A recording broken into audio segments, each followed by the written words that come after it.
Hello everyone, আসসালামু আলাইকুম। চলে আসলাম প্রতিদিনের মতো দুপুরের খাবার নিয়ে। তো গাইস, আজকে কী রান্না করেছি আপনাদের সাথে শেয়ার করার জন্য চলে আসলাম।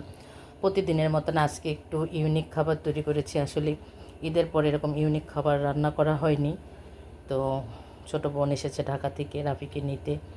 তো ভাবলাম এই হচ্ছিল একটু ভালো মন্দ তৈরি করি, সবাই একসাথে খাবো, একসাথে খাই। তো আপনাদের সাথে শেয়ার করার জন্য চলে আসলাম। এখান থেকে শুরু করছি, পোলাও রান্না করেছি, মুরগির রোস্ট করেছি, গরুর মাংস ঝাল করেছি, সাথে বেগুন ভাজা, শসা, লেবু নিয়েছি। তো গাইজ দেখেন আমার গরুর গোশের কালারটা কতটা ইয়ামি এসেছে। আসলে আমি সরষের তেল দিয়ে গরুর গোশ রান্না করি এবং মুরগির রোস্টের কালারটা অনেক চমৎকার হয়েছে।